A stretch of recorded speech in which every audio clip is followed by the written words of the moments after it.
नमस्कार सभी साथियों का स्वागत करता हूं एक बार फिर से आप सभी का अपने इस YouTube चैनल पर। दोस्तों, रीट पात्रता परीक्षा की तैयारी करने वाले सभी विद्यार्थियों के लिए एक बार फिर से एक महत्वपूर्ण क्लास लेकर के आया हूं, जो कि आपके परीक्षा के लेवल की है और बहुत ही शानदार और ज़बरदस्त क्लास लेने वाली है। साथियों, आपकी परीक्षा का मात्र एक दिन शेष है। 27-28 को आपका एग्जाम है, तो आपको बिल्कुल किसी प्रकार का अनावश्यक लोड लेना नहीं है। आप बिल्कुल बी पॉजिटिव होकर के जितना हो सके उतना अभ्यास कर लीजिए, रिवीजन कर लीजिए। नया कोई मटेरियल आपको लेना नहीं है। बिल्कुल आपने जितनी तैयारी की है बहुत की सफिशिएंट है दोस्तों। एक्स्ट्रा आपको ओवरलोड लेना नहीं है। बहुत बी पॉजिटिव होकर के आपको एग्जाम हॉल में जाना और अपना पेपर बहुत ही शांतिपूर्ण तरीके से करना है। साथियों, आज की हमारी जो क्लास है वो संपूर्ण पाठ्यक्रम पर आधारित रहने वाली है, जो कि मॉडल टेस्ट पेपर हमारा 4 रहने वाला है। चाहे आप लेवल 1 से हो, चाहे आप लेवल 2 से हो, दोनों विद्यार्थियों के लिए, दोनों लेवल के विद्यार्थियों के लिए इम्पोर्टेंट क्लास है। साथियों, प्रश्न आपकी परीक्षा के लेवल के हैं, बहुत शानदार हैं, जिसमें हम मनोविज्ञान के, शिक्षण विधियों के, पर्यावरण, राजस्थान जी के, हिंदी, संस्कृत और टीचिंग मेथड के सभी प्रश्नों का समावेश देखने को मिलेगा, जो कि आपके नवीनतम पैटर्न पर आधारित रहेगा। जो कि वर्तमान समय में जो पेपर आ रहे हैं, किस लेवल से प्रश्न पूछे जा रहे हैं, उसी पैटर्न पर आधारित मैं प्रश्न आपको लेकर के आया हूं। बस आपको सिलेक्शन लेना है ना, तो शुरू से लेकर के अंत तक की क्लास को एक बार जरूर देखना है और लास्ट में कमेंट करके बताना कि आपको क्लास कैसी लगी, कितने प्रश्न आपने सही किए हैं। ये लास्ट समय है जिसमें आपका आप मूल्यांकन इस क्लास से आप कर सकते हो, आपने कैसी तैयारी कर रखी। चलिए अब शुरू करते हैं। पहला प्रश्न आपके सामने रहेगा। जितने भी साथी जुड़ रहे हैं सभी का स्वागत है दोस्तों। राम राम, राधे राधे, खम्मा गणी, जय श्री कृष्णा। जुड़ जाइए एक बार सभी साथी, अपने दोस्तों को क्लास को शेयर कर दीजिए और क्लास को अभी तक लाइक नहीं किया है तो लाइक जरूर करें। आपको बस शुरू से लेकर के अंत तक क्लास को देखना है, हर एक प्रश्न को बड़े ही ध्यान से देखना है और राइट आंसर कमेंट करके बताना है। प्रत्येक प्रश्न का राइट आंसर कमेंट करते चलिए। देखिए, पहला प्रश्न आपके सामने है दोस्तों, प्रश्न को पढ़ो ध्यान से। प्रश्न क्या कह रहा है कि निम्नलिखित में से कौन सा जन्मजात अभिप्रेरक का उदाहरण है। देखिए, अभिप्रेरणा नाम का एक टॉपिक आएगा आपके साइकोलॉजी में, जिसमें 30 प्रश्न आते हैं साइकोलॉजी के, 30 हिंदी के आते हैं, 30 आपकी सेकंड लैंग्वेज जिसमें आप चाहे संस्कृत ले लो चाहे इंग्लिश ले लो, 30 आपके मैथ्स के आते हैं L1 में और 30 आपके पर्यावरण के आते हैं। तो सारी चीज़ें आपको कंप्लीट रखना चाहिए दोस्तों। अब प्रश्न की ओर आते हैं कि प्रश्न ये कह रहा है कि निम्नलिखित में से कौन सा जन्मजात अभिप्रेरक का उदाहरण है। अभिप्रेरणा नाम के टॉपिक में से 1 या 2 प्रश्न आपके बनते हैं। मैंने कभी बार इस चीज़ को बता रखा है। 4 विकल्प हैं: भूख, प्रोत्साहन, पुरस्कार, दंड। 5 सेकंड का समय मिलेगा। सभी साथी प्रश्न का नंबर लिखिए और राइट आंसर लिखते चलिए। जुड़ जाइए सभी साथी, प्रत्येक प्रश्न का राइट आंसर कमेंट करते हैं। चलिए देखिए, आपके कमेंट को मैं देख रहा हूं। क्लास प्रीमियर पर चलती है, लेकिन लाइव की तरह आप हर प्रश्न का कमेंट कर सकते हैं। जन्मजात की बात की जा रही है दोस्तों, तो जन्मजात रहेगा आपका भूख। देखिए, भूख आपको जन्मजात अभिप्रेरक का उदाहरण देखने को मिलेगा। ए विकल्प इस क्वेश्चन का राइट आंसर होने वाला है। तो फिर प्रोत्साहन, पुरस्कार, ये दंड, ये क्या है? ये आपके अर्जित हैं दोस्तों। क्या है? अर्जित हैं। इस बिंदु को आपको ध्यान में रखना है। जितने भी साथी ए विकल्प का यहाँ चयन करेंगे वो सभी सही रहेंगे। अगला प्रश्न देखो भाई, अगला प्रश्न क्या कह रहा है। देखो, अगला प्रश्न शानदार प्रश्न है, इंपॉर्टेंट लगा लीजिए। प्रश्न बहुत ही शानदार और जबरदस्त लेवल के हैं दोस्तों, हूबहू आपको परीक्षा में देखने को मिलेंगे। प्रश्न को पढ़ो कि संज्ञानात्मक विकास के सामाजिक सांस्कृतिक सिद्धांत को किसने प्रस्तावित किया था। वेरी वेरी इंपॉर्टेंट है दोस्तों। प्रश्न का राइट आंसर कमेंट करके बताते चलिए। संज्ञानात्मक विकास में जो सामाजिक सांस्कृतिक सिद्धांत है वो किसने दिया था? कोहलबर्ग ने, लेव वाइगोत्स्की ने, जे.एस. ब्रूनर ने या जीन पियाजे ने। देखिए, संज्ञानात्मक विकास का नाम सुनते ही आप जीन पियाजे तक मत चले जाना दोस्तों। संज्ञानात्मक के सिद्धांत के अनुसार सामाजिक सांस्कृतिक सिद्धांत की बात की जा रही है, तो वो था आपका लेव वाइगोत्स्की। कौन था दोस्तों? लेव वाइगोत्स्की था दोस्तों। किस विकल्प में है? विकल्प नंबर बी में है गुरुजी। तो बी को पकड़ के हम क्या कर देंगे? लॉक कर देंगे। अब बताओ, बी विकल्प को जितने भी साथी लॉक कर रहे हैं वो सभी सही रहने वाले। एक एक प्रश्न को मिलाते चलिए दोस्तों। लास्ट में कमेंट करके जरूर बताना कितने प्रश्न सही किए हैं आपने, ठीक है ना। संज्ञानात्मक विकास की बात की जाए तो वहाँ जीन पियाजे देखना, और संज्ञानात्मक विकास के अंतर्गत सामाजिक सांस्कृतिक सिद्धांत की बात की जाए तो लेव वाइगोत्स्की को ध्यान में रख लेना है, ठीक है ना। कोहलबर्ग ने नैतिक विकास का सिद्धांत दिया था। हैं जो दुविधा से संबंधित एक कहानी के संदर्भ से उन्होंने समझाया था, जो कि मैंने कल की वीडियो में इसको सारी चीज़ें कंप्लीट करके बताया। दोस्तों अगर आपको सिलेक्शन लेना है ना, तो हर बिंदु को कंप्लीट करके रखना पड़ेगा। ये ही समय है जो आपके हर बिंदु को कंप्लीट करके रखने का है। दोस्तों जितना हो सके अभ्यास कीजिए, लास्ट समय है, एग्जाम हॉल में बिल्कुल प्रेशर नहीं लेना है, बिल्कुल खुले माइंड से होकर के जाना है, जितना पढ़ा है काफ़ी है। दोस्तों अगला प्रश्न देखो, अगला प्रश्न क्या कह रहा है कि निम्नलिखित में से कौन सा अभिप्रेरणा का संगठक नहीं है। देखो नहीं पूछा है, सारे प्रश्न पूर्व प्रतियोगी भर्ती परीक्षाओं में पूछे गए प्रश्न, इससे ये पता चलेगा किस लेवल से प्रश्न आ रहे हैं। और वर्तमान समय में जो पैटर्न आ रहा है उसी के हिसाब से मैं क्लासों में प्रश्न को लेकर के आता हूँ, जो कि आपके लिए बहुत इंपॉर्टेंट रहने वाले हैं। साथियों देखिए अभिप्रेरणा का संगठक कौन सा नहीं है। प्रोत्साहन बिल्कुल माना जाता है, आवश्यकता बिल्कुल माना जाता है, अनुमान अभिप्रेरणा का संगठक नहीं माना जाता, अंतर्निरोध माना जाता है। तो हम यूँ कह सकते हैं कि सी विकल्प यानी कि जो अनुमान है वो इसका संगठक नहीं है, तो सी विकल्प इस क्वेश्चन का राइट आंसर हो जाएगा। बताओ आप, ऐसे प्रश्न पूछे जाएंगे। दोस्तों अगला प्रश्न देखो, अभिप्रेरणा का देखो इंपॉर्टेंट लगा लो, अभिप्रेरणा का प्रेरणा नियोग सिद्धांत, जिसको इंग्लिश में हम दैट ड्राइव रिडक्शन थ्योरी के नाम से जानते हैं, ये किसने दी थी। थॉर्नडाइक, वीने, जॉन डीबी और सी.एल. हल।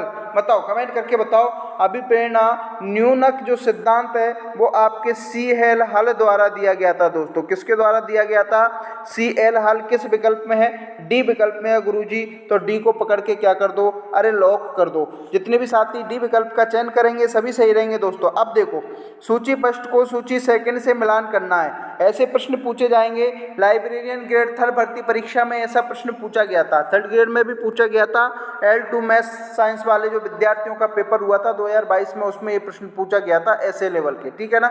अब देखो, एक तरफ सूची फर्स्ट है, एक तरफ सूची सेकंड है, एक तरफ सिद्धांत दे रखे हैं और एक तरफ सिद्धांत को प्रतिपादित करने वाले व्यक्तियों के नाम दे रखे हैं। आपको जोड़ना है। दोस्तों देखिए, विलियम वुंट ने किस सिद्धांत का प्रतिपादन किया था, ये आपसे प्रश्न ने पूछा है। अब बताओ विलियम वुंट ने किस सिद्धांत का प्रतिपादन किया था, बताओ कमेंट करके बताइए जल्दी से फटाफट।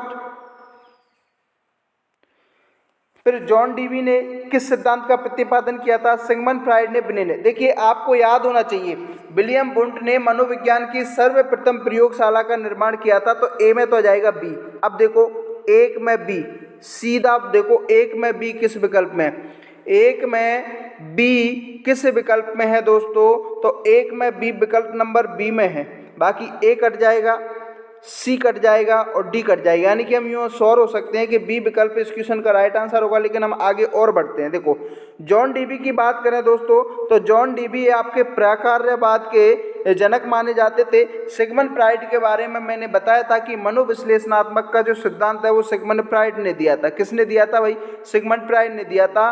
और आपके जो बीने हैं उन्होंने बुद्धि परीक्षण पर बल दिया था, तो 4 में सी। अब 4 में सी लास्ट विकल्प बी में है, तो बी इस क्वेश्चन का राइट आंसर होगा। दोस्तों ऐसे इन प्रश्नों को हल कर सकते हो आप। अगला प्रश्न देखो, कौन सा सुमेलित नहीं है। अब देखो ये आपके ईवीएस और राजस्थान जीके से प्रश्न आ गया। मैंने कहा था कि आपके संपूर्ण पाठ्यक्रम पर आधारित मॉडल टेस्ट पेपर की क्लास रहने वाली है, जिसमें आप हर बिंदु को देख सकते हैं।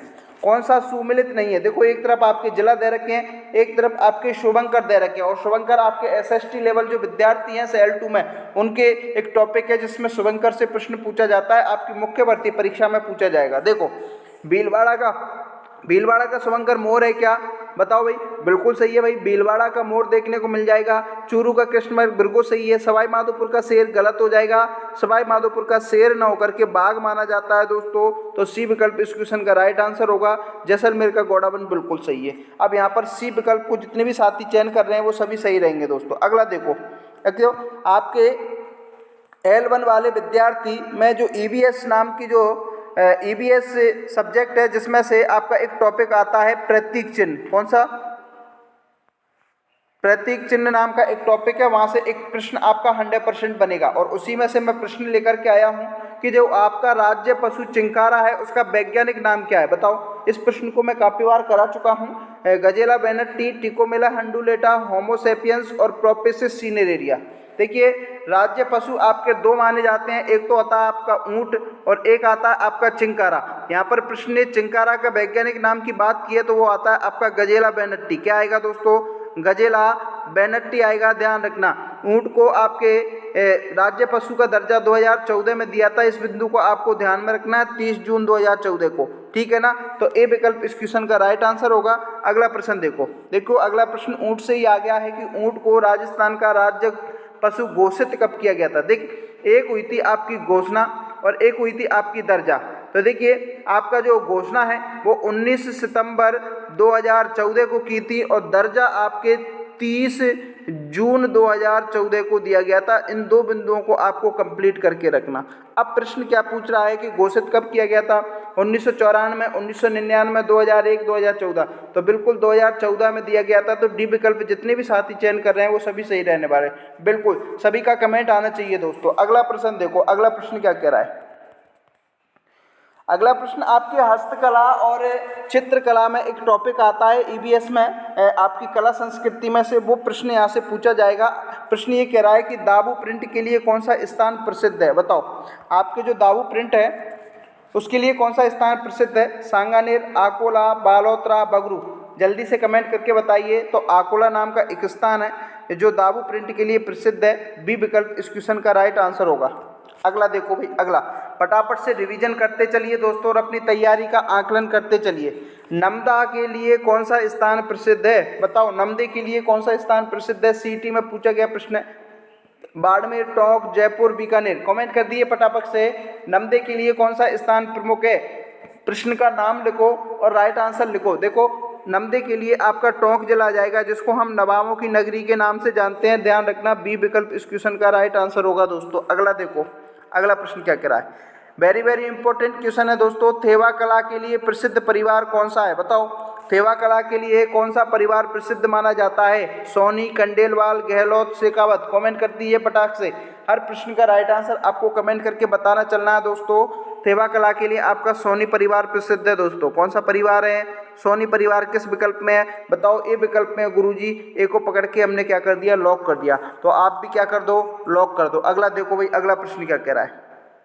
देखिए, फिर से आपके मनोविज्ञान से प्रश्न है और आपके बाल विकास नाम का एक टॉपिक है जिसमें बालक की अवस्था है किससे प्रश्न पूछा जाता है। शैशवावस्था, बाल्यावस्था, किशोरावस्था। बाल्यावस्था से भी आपके दो है, उत्तर बाल्यावस्था ये और पूर्व बाल्यावस्था ये, इसमें इसका डिवाइडेशन कर रखा है। प्रश्न ये पूछ रहा है कि निम्नलिखित में से किशोरावस्था में सामाजिक विकास की कौन सी विशेषता नहीं है। बताओ, नहीं को विशेष रूप से ध्यान में रखना है दोस्तों।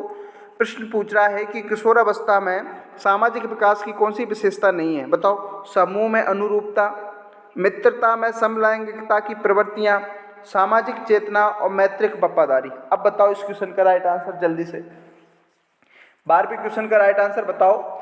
किशोरावस्था में सामाजिक विकास की जो अवस्था नहीं है वो नहीं है मित्रता में समलैंगिक प्रवृत्तियां। ये आपके बाल्यावस्था का बिंदु है। तो बी विकल्प इस क्वेश्चन का राइट आंसर हो जाएगा।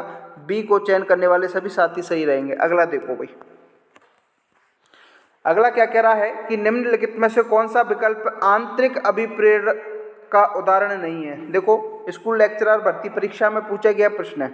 प्रश्न पूछ रहा है कि निम्नलिखित में से कौन सा विकल्प है जो आंतरिक अभिप्रेरक का उदाहरण नहीं है। देखिए, अभिप्रेरक दो प्रकार के होते हैं, एक तो होता है आंतरिक अभिप्रेरणा और एक होती है आपकी बाहरी अभिप्रेरणा। अब ये प्रश्न पूछ रहा है कि आंतरिक का कौन सा उदाहरण नहीं है। आकांक्षा स्तर, उपलब्धि की आवश्यकता, प्रशंसा और संबंधन की आवश्यकता। देखिए, आकांक्षा स्तर, उपलब्धि और संबंधन ये तो आपके आंतरिक अभिप्रेरणा के अंतर्गत आते हैं, लेकिन जो प्रशंसा जो बाहरी लोगों से मिलती है तो सी विकल्प इस क्वेश्चन का राइट आंसर हो जाएगा।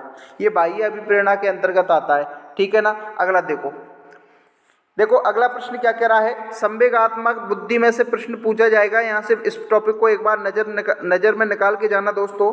निम्नलिखित में से कौन सा मनोवैज्ञानिक संवेगात्मक बुद्धि के क्षेत्र से संबंधित नहीं है। देखो, संवेगात्मक बुद्धि पर जो परीक्षण किया था वो एक तो डैनियल गोलमैन थे, एक पीटर सॉल्वे थे, एक जॉन मेयर थे, लेकिन जो एडवर्ड फ्रीमन है इन्होंने संवेगात्मक बुद्धि से कोई संबंध नहीं है। तो डी विकल्प इस क्वेश्चन का राइट आंसर होगा। अगला देखो आपके संस्कृत शिक्षण विधियों से प्रश्न है। देखिए, संस्कृत शिक्षण विधियों के 10 प्रश्न लगभग आपके आएंगे, 8 से 10 प्रश्न जो कि बहुत शानदार प्रश्न रहने वाले हैं। प्रश्न क्या कह रहा है कि संस्कृत भाषाएं अयम विधि उत्तम, यानी कि संस्कृत भाषा शिक्षण की उत्तम विधि कौन सी मानी जाती है। प्रयोजना विधि, व्याकरणवाद विधि, अव्यकृति विधि और प्रत्यक्ष विधि। बिंदु को ध्यान रखना, वेरी वेरी इंपॉर्टेंट क्वेश्चन है, रट लीजिए दोस्तों, इस बिंदु को हूबहू चपेगा। संस्कृत भाषा शिक्षण की उत्तम विधि की अगर अपन बात करें ना तो प्रत्यक्ष विधि को माना जाता है। किस विधि को माना जाता है? प्रत्यक्ष विधि। डी विकल्प में है तो डी विकल्प को क्या कर देंगे, यहाँ लॉक कर देंगे। अगला देखो भाई, प्रिय सखा में कौन सा समास है? हिंदी का प्रश्न आ गया दोस्तों। मैंने बोला सभी सब्जेक्टों से संबंधित प्रश्न आपके इस क्लास में देखने को मिलेंगे। अब प्रश्न ये कह रहा है कि प्रिय सखा में कौन सा समास है? द्वंद्व, कर्मधारय, अव्ययभाव, बहुब्री। पटाख से राइट आंसर दे दीजिए। देखिए, प्रिय सखा में अगर कर्मधारय समास देखने को मिलेगा दोस्तों, कौन सा मिलेगा? कर्मधारय। किस विकल्प में है? बी विकल्प में है, तो बी इस क्वेश्चन का राइट आंसर होगा। अगला देखो दोस्तों, अगला प्रश्न क्या है?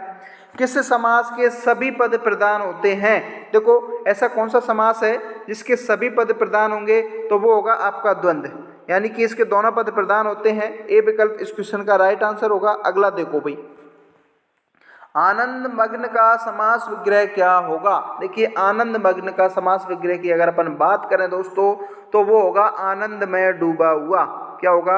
आनंद में डूबा हुआ। अब बताओ, आनंद में डूबा हुआ किस विकल्प में है? ए विकल्प में है, तो ए इस क्वेश्चन का राइट आंसर हो जाएगा। अगला देखो भाई, इनमें से कौन सी विधि नवाचारी शिक्षण पद्धति के अंतर्गत नहीं आती? टीचिंग मेथड का क्वेश्चन है दोस्तों, ध्यान रखना। प्रश्न पूछ रहा है कि कौन सी विधि है जो नवाचारी शिक्षण विधियों के अंतर्गत नहीं आती है? बाल केंद्रित, केस स्टडी, शिक्षक केंद्रित और प्रोजेक्ट। तो देखिए, आपकी एक जो विधि होती है शिक्षक केंद्रित विधि, जो शिक्षक केंद्रित विधि है वो नवाचारी शिक्षण के अंतर्गत नहीं आती है, तो सी विकल्प इस क्वेश्चन का राइट आंसर हो जाएगा। अगला देखो भाई, निम्नलिखित में से किसने व्यवस्थित व्यवहार सिद्धांत का प्रतिपादन किया था? देखिए, व्यवस्थित व्यवहार सिद्धांत का प्रतिपादन है वो किसने किया था? थॉर्नडाइक, क्लार्क, हल, स्किनर, PHW बर्नार्ड। कमेंट कर दीजिए जल्दी से 20वीं क्वेश्चन का राइट आंसर। व्यवस्थित व्यवहार सिद्धांत की बात करें तो वो आपके क्लार्क एल हल ने दिया था। किसने दिया था? क्लार्क एल हल। बी विकल्प इस क्वेश्चन का राइट आंसर हो जाएगा। अगला देखो भाई, अगला प्रश्न क्या कह रहा है?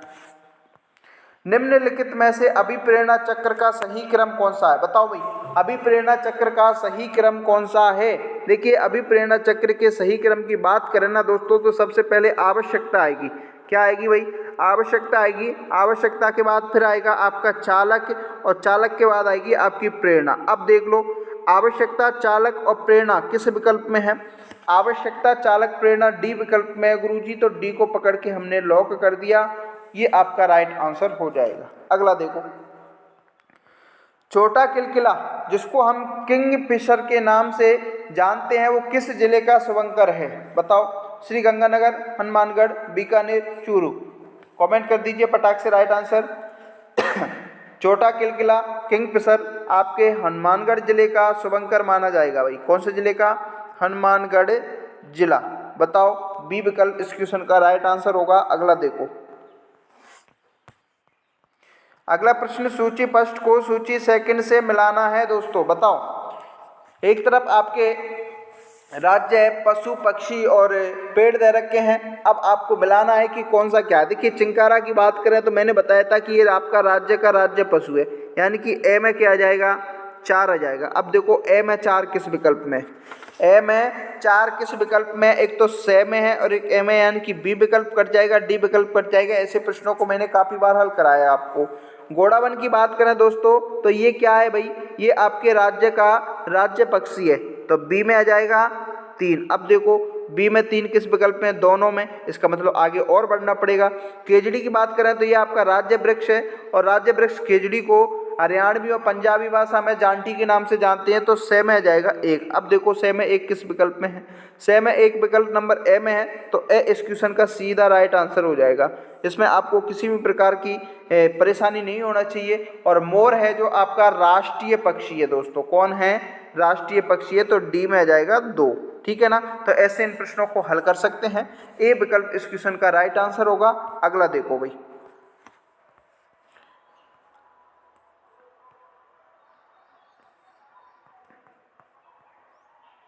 हाँ जी, नेक्स्ट क्वेश्चन देखो, संस्कार शब्द में कौन सा उपसर्ग है? देखिए उपसर्ग प्रत्यय में हिंदी टॉपिक से हिंदी विषय में उपसर्ग प्रत्यय टॉपिक से प्रश्न पूछा जाता है और संस्कार की बात की जा रही है दोस्तों।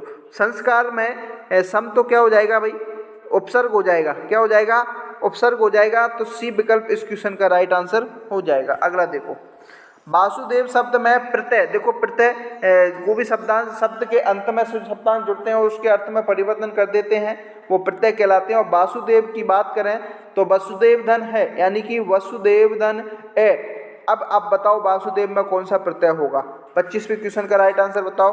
तो ए प्रत्यय आ जाएगा इसमें, सी विकल्प इस क्वेश्चन का राइट आंसर हो जाएगा। अगला देखो भाई, उद्यम में उपसर्ग कौन सा है? देखिए उद्यम में उपसर्ग की बात करें तो उत उपसर्ग आएगा दोस्तों, बी विकल्प इस क्वेश्चन का राइट आंसर होगा। अगला देखो भाई, जल्दी जल्दी प्रश्नों के राइट आंसर बताते चलिए दोस्तों।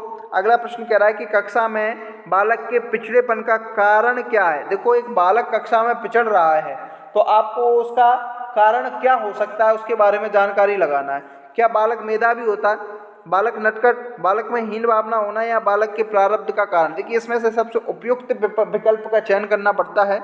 जब बालक मेधावी है तो पिछड़पन का कारण का तो सवाल ही पैदा नहीं होता। नटखट होते हैं, बहुत से नटखट बालक भी अच्छे इंटेलिजेंट होते हैं। बालक में अगर हीन भावना है तो मान लीजिए कि वो पिछड़ेपन का एक सबसे सर्वोत्तम कारण माना जाता है। सी विकल्प इस क्वेश्चन का राइट आंसर हो जाएगा। अगला देखो भाई, अगला प्रश्न क्या कह रहा है, काव्य शिक्षण का उद्देश्य क्या है? देखिए काव्य शिक्षण एक आपके हिंदी शिक्षण विधि का एक बिंदु है जिससे प्रश्न पूछा जाता है। काव्य शिक्षण का उद्देश्य होता है रसानुभूति एवं आनंदानुभूति कराना। तो बी विकल्प इस क्वेश्चन का राइट आंसर होगा। जितने भी साथी बी विकल्प को चयन कर रहे हैं वो सभी सही रहेंगे। अगला देखो भाई, देखिए मूल्यांकन और आकलन में से एक प्रश्न पूछा जाता है, ध्यान रखना, अच्छे मूल्यांकन की विशेषता क्या है? देखिए एक अच्छा मूल्यांकन तभी माना जाएगा जब वह वैध होगा, विश्वसनीय होगा, वस्तुनिष्ठ होगा और व्यापकता होगा। यानी कि 4 बिंदु अगर आपको दिख जाए वहाँ एक अच्छे मूल्यांकन देखने को मिलेगा। ए विकल्प इस क्वेश्चन का राइट आंसर होगा। अगला देखो, त्रिभाषा सूत्र में प्राथमिक स्तर पर किस भाषा के शिक्षण को प्राथमिकता दी जाती है? देखिए त्रिभाषा सूत्र में आपकी जो प्राइमरी लेवल की जो भाषा शिक्षण होती है उसमें प्राथमिकता किसको दी जाती है? तो उसमें अंग्रेजी, संस्कृत, मातृभाषा, विदेशी, कमेंट करके बताइए। तो मातृभाषा होती है उसको सर्वप्रथम प्राथमिकता दी जाती है दोस्तों। तो सी विकल्प इस क्वेश्चन का राइट आंसर हो जाएगा। अगला देखो भाई, काव्य शिक्षण में उद्देश्य अस्ति। देखिए काव्य शिक्षण का उद्देश्य क्या होता है? अभी मैंने बताया था दोस्तों, ध्यान रखना, क्या भाषा कौशल से विकास करने, भाषा कौशल के विकास करना होता है। श्रवण कौशल से विकासम करियम, श्रवण कौशल का विकास करता है क्या? कल्पनाशीलता विकासम कर, बिल्कुल सही है दोस्तों, काव्य शिक्षण आपकी कल्पना शक्ति का विकास करता है। सी विकल्प इस क्वेश्चन का राइट आंसर होगा। अगला देखो भाई, हिंदी का प्रश्न है, सूक्ति शब्द का संधि विच्छेद। संधि विच्छेद टॉपिक से 1 से 2 प्रश्न पूछे जाएंगे। आपका गद्यांश दे रखेगा, उसमें से एक शब्द छांटेगा और उसका संधि विच्छेद पूछेगा या संधि पूछ लेगा उसमें से। सूक्ति शब्द का संधि विच्छेद की बात करें दोस्तों तो वो होगा आपका सु प्लस उक्ति। क्या होगा? सु प्लस उक्ति। किस विकल्प में? ए विकल्प में गुरुजी। तो ए को पकड़ के लॉक कर देंगे। अगला देखो, आच्छादन का संधि विच्छेद क्या होगा? बताओ आच्छादन का संधि विच्छेद क्या होगा और कौन सी संधि है? इन 2 प्रश्नों का आप इन 2 प्रश्नों का राइट आंसर मेरे को बताना। आच्छादन का संधि विच्छेद की अगर अपन बात करें तो वो होगा आ प्लस छादन। क्या होगा? आ प्लस छादन। विकल्प नंबर बी में बी इस क्वेश्चन का राइट आंसर होगा। इसमें संधि कौन सी है आपको कमेंट करके बताना। अगला देखो भाई, विच्छेद का संधि विच्छेद क्या होगा? देखो विच्छेद का संधि विच्छेद पूछ लिया तो बी प्लस क्या हो जाएगा भाई? छेद हो जाएगा। विच्छेद का जो संधि विच्छेद है वो बी प्लस छेद होगा। इसमें आपके विसर्ग संधि आएगी दोस्तों। कौन सी संधि आएगी? विसर्ग संधि आएगी। बी प्लस छेद आपका विच्छेद होगा। बी विकल्प इस क्वेश्चन का राइट आंसर होगा दोस्तों। अब दोस्तों ये तो आज की क्लास के 35 क्वेश्चंस, जिसमें से आपने कितने प्रश्न सही किए एक बार कमेंट करके जरूर बताना। क्लास अच्छी लगी हो तो एक लाइक करें, शेयर करें अपने दोस्तों को, और जो साथी चैनल पर नए हैं वो सब्सक्राइब करके जरूर रखें। मिलते हैं नेक्स्ट वीडियो में, तब तक के लिए जय हिंद, जय Bharat, bye bye, take care. Last समय दोस्तों अनावश्यक लोड नहीं लेना है, मस्त माइंड ब्लोइंग होकर के आपको परीक्षा देनी है। सब कुछ अच्छा होगा, बी पॉजिटिव रहना है।